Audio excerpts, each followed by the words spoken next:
Economic काउन्सिलने गौरव केलेला आहे, अनेक राज्य सरकारने पुरस्कार दिलेले, असे अनेक पुरस्कार मिळाले. आणखी एक म्हणजे जेव्हा आपला व्यासंग असतो तेव्हा काय काय मिळतं, आपल्याला असं वाटतं की मी बुद्धिमान आहे म्हणजे सगळं काही आहे, किंवा माझ्या बुद्धीच्या जोरावर मी पैसे मिळवले म्हणजे सगळं काही झालं. तर त्यांनी जीवन प्रगल्भ होत नाही.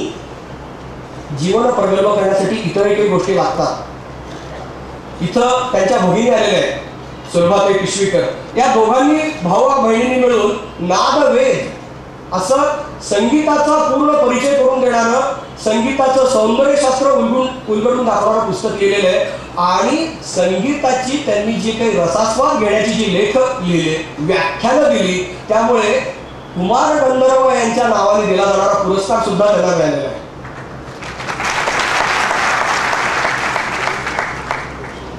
आता एखादा IT मधला माणूस म्हणजे आपल्या सगळ्या IT मध्ये IT जावं आणि अमेरिकेत जावं, सॉफ्टवेअर मध्ये जावं, कॅलिफोर्नियात गेल्यानंतर आपल्याला स्वर्ग पुढचा काही उरलेला नाहीये अशी आपली भावना सध्या आहे.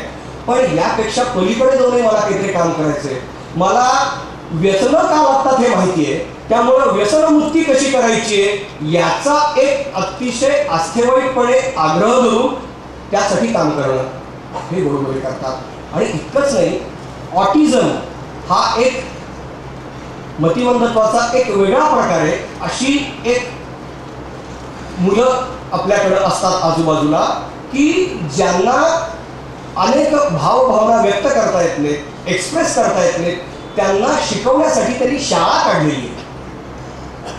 आणि त्यामुळे हे व्यक्तिमत्व वेगळं होतं. केवळ ते स्वतःच्या मनोराज्यामध्ये, ज्याला आपण हस्तिनंती मनोरामध्ये राहिले असते तर ते इतक्या लोकांपर्यंत गेले नसते.